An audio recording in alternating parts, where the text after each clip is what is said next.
అందరికీ నమస్తే, నేను మీ తిరుపతి. తెలంగాణ ముఖ్యమంత్రి రేవంత్ రెడ్డి గారు ఈరోజు రాత్రికి ఢిల్లీకి పోతున్నాడు. నిన్న ఆల్రెడీ ఆయన ఢిల్లీలోనే ఉన్నాడు. ఢిల్లీలో జాతీయ మీడియాతో ఇంటర్వ్యూ చేసిండు. ఆ ఇంటర్వ్యూలో కీలకమైనటువంటి అంశాలు మాట్లాడిండు. ఆ ఇంటర్వ్యూ అయిపోయినటువంటి అనంతరం మళ్ళీ తెలంగాణకు వచ్చిండు. ఈరోజు ఇప్పుడు సాయంత్రం వరకు తెలంగాణలో కొన్ని మీటింగ్స్ ఉన్నాయట. ఈ మీటింగ్ అయిపోగానే నైట్ మళ్ళీ ఢిల్లీకి పోతున్నాడు. రేవంత్ రెడ్డి ఈరోజు రాత్రి ఢిల్లీకి పోతున్నాడు. ఆయన ఢిల్లీకి పోయి దాదాపు 39సారి, మొన్ననే 38 సార్లు ఢిల్లీకి పోయిండు. ఢిల్లీలో ఉన్నటువంటి ఏఐసీసీ పెద్దలతో డిస్కస్ చేసిండు. కాంగ్రెస్ పార్టీకి సంబంధించిన సీనియర్ లీడర్లతో మాట్లాడిండు. ఆ మాట్లాడినటువంటి వ్యవహారాలన్నీ అయిపోయినాయి. మళ్ళీ తెలంగాణకు వచ్చిన 10-15 రోజులు మంచిగానే ఉన్నాడు. మళ్ళీ మొన్న పోయిండు ఢిల్లీకి పోయి జాతీయ మీడియాతో ఇంటర్వ్యూలు ఇచ్చాడు. మళ్ళీ ఈరోజు ఢిల్లీకి పోతున్నాడు. అసలు రేవంత్ రెడ్డి తెలంగాణకు ముఖ్యమంత్రి లేకపోతే ఢిల్లీకి ముఖ్యమంత్రి, అసలు ఈ తెలంగాణ రాష్ట్రానికి సీఎం రేవంత్ రెడ్డా లేకపోతే రాహుల్ గాంధీ అనేది అర్థం కానటువంటి పరిస్థితి. అంటే ఢిల్లీకి పోతున్నాడు. ఆల్రెడీ ఢిల్లీలో ఉన్నటువంటి మనిషి ఢిల్లీలోనే ఉండొచ్చు కదా, మళ్ళీ తెలంగాణ వచ్చాడు ఎందుకు? తెలంగాణకు వచ్చిండు, మళ్ళీ నైట్ ఢిల్లీకి పోతున్నాడు. అంటే అప్ అండ్ డౌన్, ఇటుకు వచ్చాడు అటు పోడు. అంటే ఇది ఢిల్లీ అంటే ఏమైపోయింది రేవంత్ రెడ్డికి అంటే, వీడికెళ్ళి పంజాగుట్ట, ఉప్పల్ టు పంజాగుట్ట, పంజాగుట్ట టు ఉప్పల్, ఇట్లా మెట్రోలో పోయి మెట్రోలో రావచ్చు అనేటటువంటి ఒక వ్యవహారం అర్థమవుతున్నది. ఇప్పుడు రేవంత్ రెడ్డి ఢిల్లీకి పోయేటటువంటి పైసలు రేవంత్ రెడ్డి సొంత పైసలా, లేకపోతే కాంగ్రెస్ పార్టీలు ఇచ్చేటటువంటి పైసలా, లేకపోతే ఈ మంత్రులు ఇచ్చేటటువంటి పైసలా, లేకపోతే ముఖ్యమంత్రి రేవంత్ రెడ్డి సొంతంగా సంపాదించుకునేటువంటి పైసలు కాదు కదా, మన తెలంగాణ ప్రజల సొమ్మే. 39 సార్లు ఢిల్లీకి పోయినటువంటి రేవంత్ రెడ్డి మరి ఒక్కసారైనా గుడ్ న్యూస్ తోని తెలంగాణకు వచ్చిందా? ఒక్కసారైనా గుడ్ న్యూస్ తోని ఇక్కడ రైతు భరోసా ఇచ్చిందా, రుణమాఫీ చేసిందా, లేకపోతే కౌలు రైతులకు 12,000 రూపాయలు ఇచ్చిందా, 500 రూపాయల పంట బోనస్ ఇచ్చిందా, లేకపోతే మంత్రి పదవులు 6 ఉన్నాయి, 6 మంత్రి పదవులు ఏమైనా భర్తీ చేసిందా, లేకపోతే ఎమ్మెల్సీ కోటాలో నామినేటెడ్ ఎమ్మెల్సీ పదవులు ఇచ్చిందా, లేకపోతే బీసీలకు న్యాయం చేసిందా, లేకపోతే 6 గ్యారెంటీలు ఏమైనా అమలు చేసిందా, లేకపోతే నిరుద్యోగులకు ఏమైనా ఉద్యోగాలు ఇచ్చిందా? ఏం చేసిందని చెప్పి ఏం చేసింది రేవంత్ రెడ్డి? ఢిల్లీకి పోతున్నాడు, వస్తున్నాడు కదా, వస్తుండు కదా. అసలు ఢిల్లీకి పోయినటువంటి రేవంత్ రెడ్డి ఇప్పటిదాకా ఏం చేస్తున్నాడు? నేను అందుకే చాలా సార్లు చెప్తా, గల్లీలో బౌలింగ్ ఢిల్లీలో బ్యాటింగ్ అని చెప్తా. ఢిల్లీలో వాళ్ళు బ్యాటింగ్ చేస్తుంటే రేవంత్ రెడ్డి ఇక్కడికి వెళ్ళి బౌలింగ్ చేస్తాడు. అంటే ఢిల్లీ. ఇప్పుడు ఎందుకు ఢిల్లీకి పోయింది రేవంత్ రెడ్డి అంటే, ఈ కాంగ్రెస్ పార్టీకి సంబంధించినటువంటి ఎమ్మెల్సీలు ఓడిపోయినారు మొన్న. ఆ ఎమ్మెల్సీ ఎలక్షన్స్ లో ఎవరు ఆల్ ఫోర్స్ నరేందర్ రెడ్డికి ముఖ్యమంత్రి రేవంత్ రెడ్డి ఇండైరెక్ట్ గా చెప్పిండు ఓట్లేకని చెప్పి. నరేందర్ రెడ్డికి మీరు ఓట్లేసి గెలిపించినా ఏం కాదు, ఓడిపోయినా ఏం కాదు, ఆయన ఓడిపోయినంత మాత్రాన కాంగ్రెస్ పార్టీకి ఏం ఇబ్బంది కాదు, కాంగ్రెస్ ప్రభుత్వం ఏం పడిపోదు, మీరు ఓట్లేస్తే వేయండి లేకపోతే వేయకండి అనేటటువంటి తరహాలో ముఖ్యమంత్రి రేవంత్ రెడ్డి కరీంనగర్ లో జరిగినటువంటి భారీ బహిరంగ సభలో మాట్లాడింది. అంటే రేవంత్ రెడ్డి ఇండైరెక్ట్ గా భారతీయ జనతా పార్టీకి సపోర్ట్ చేస్తున్నాడు, రేవంత్ రెడ్డి ఇండైరెక్ట్ గా బీజేపీ పార్టీకి ఫేవర్ గా ఉన్నాడు అనేది కొంత నడుస్తున్నటువంటి చర్చ. మొన్న తీన్మార్ మల్లన్న ఆయన ఏదైతే ప్రెస్ మీట్ పెట్టిండో, ఆయన ప్రెస్ మీట్ పెట్టినటువంటి నేపథ్యంలో కూడా ప్రెస్ క్లబ్ లో ఆయన అదే చెప్పిండు. మల్లన్న చెప్పినటువంటి మాట కూడా అదే. ఆయన ఏం చెప్పిండు? రేవంత్ రెడ్డి భారతీయ జనతా పార్టీకి సపోర్ట్ చేస్తున్నాడు, అందుకే అంజిరెడ్డి గెలిచిండు. ఆల్ ఫోర్స్ నరేందర్ రెడ్డి కాంగ్రెస్ పార్టీకి సంబంధించినటువంటి లీడర్ ఓడిపోవడానికి కారణం కూడా రేవంత్ రెడ్డే. కరీంనగర్ భారీ బహిరంగ సభలో డైరెక్ట్ చెప్పిండు కదా, మీరు ఒకవేళ ఓట్లు వేయకుండా ఓడగొట్టిరనుకో మాకు పెద్ద నష్టం లేదు, నరేందర్ రెడ్డి ఓడిపోయినా కూడా పెద్ద బాధ లేదని చెప్పి రేవంత్ రెడ్డి చెప్పిండు. అంటే రేవంత్ రెడ్డి ఇండైరెక్ట్ గా బీజేపీకి సపోర్ట్ చేస్తున్నట్టే కదా. మళ్ళీ రేవంత్ రెడ్డి మొన్న ఢిల్లీకి పోయిండు.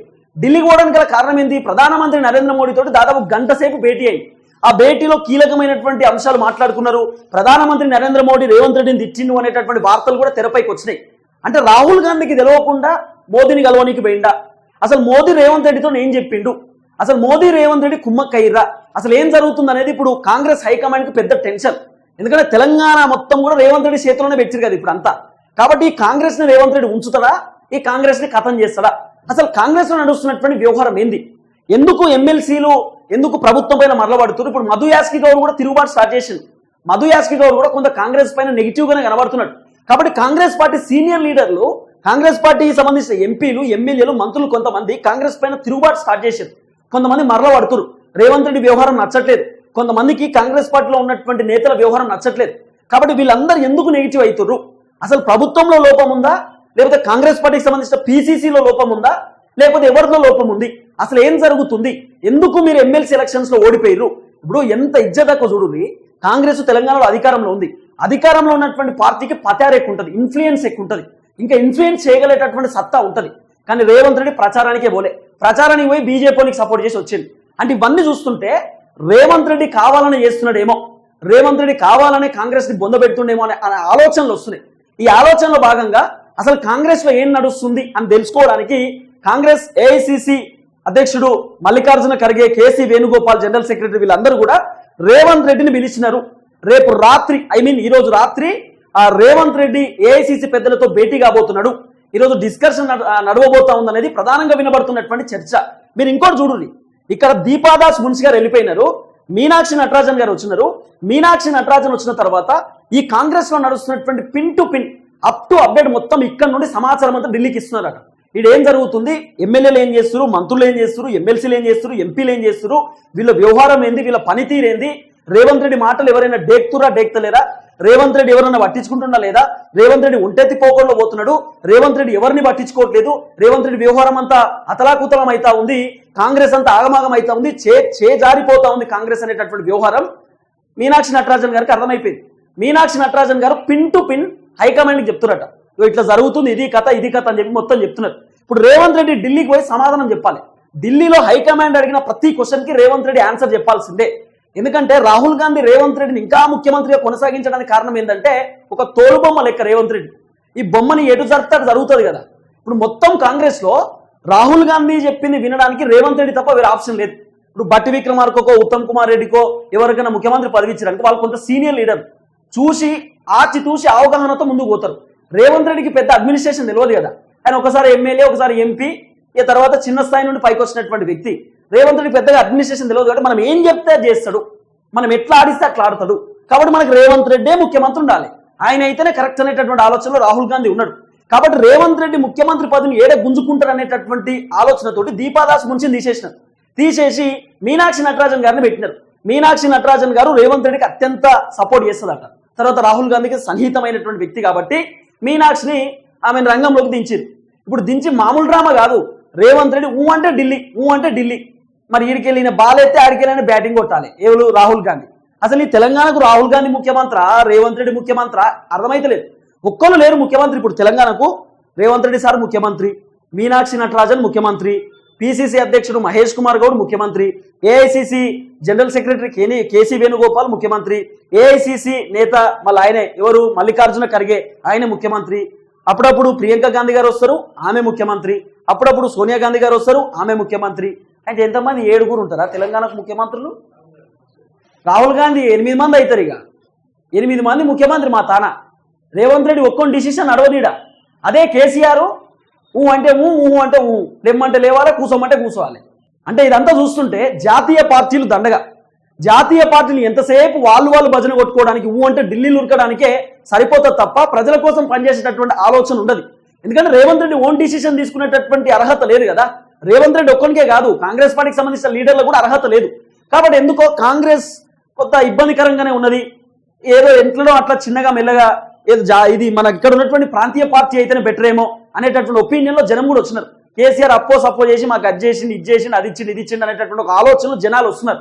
కాబట్టి ఎట్లనో అట్లా ఈ కాంగ్రెస్ ఒక 5 సంవత్సరాల ముందుకు నడుపుకోవాలి, ఇట్లా గడిచిపోవాలనేటటువంటి ఆలోచనలో రేవంత్ రెడ్డి వ్యవహారం కనబడుతున్నది. సో ఏదైతే 39 సార్లు ఢిల్లీకి పోతున్నాడు ఇయాడ కాంచెల్లి. ఇక మళ్ళీ ఇంకోసారి పోతే 40, ఇంకో 10 సార్లు పోతే 50 హాఫ్ సెంచరీ కొడతాడు. మరి నాకు తెలిసి 5 సంవత్సరాలలో సెంచరీ పూర్తవుతుంది. నాకు తెలిసి 200 సార్లు ఢిల్లీకి పోయి వస్తాడేమో. అరే అంటే ఢిల్లీ.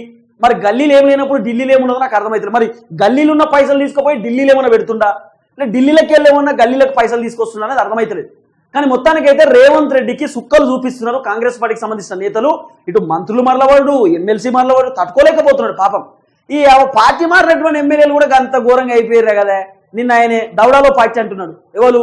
ఆయన పేరు గూడెం మైపాల్ రెడ్డి. ఆయన అట్లా అంటుండు. తీన్మార్ మల్లన్నేమో రేవంత్ రెడ్డి బ్లాక్ మెయిలర్ అంటుండు. తర్వాత ఈయన నా ఫోటోలు పెట్టదేమో మోహన్ అంటుండు. ఆయన ఏంది గద్వాల ఎమ్మెల్యే. ఆయనేమో నా ఫోటోలు పెడితే మీ మీద కేసు పెడతా అంటుండు. తర్వాత ఈయన దానం నాగేంద్ర ఏమో ఈ హైడ్రా ఎక్కడిది, కథ ఎక్కడిది, నీళ్ళని ఉండనే ఉండా అని చెప్పి ఆయన చెప్తున్నాడు. తర్వాత పోచారం శ్రీనివాస్ రెడ్డి అయితే ఏడి పిలిచినా ఒత్తలేడు. ఇవన్నీ చూస్తుంటే ఎందుకు తీసుకొచ్చిన మీ పార్టీలకి పార్టీ కథ ఏందని తెలుస్తున్నది. కాబట్టి ఇవన్నీ వ్యవహారాలు చూస్తున్నప్పటికీ రేవంత్ రెడ్డి పైన చాలా నెగిటివిటీ ఉన్నది.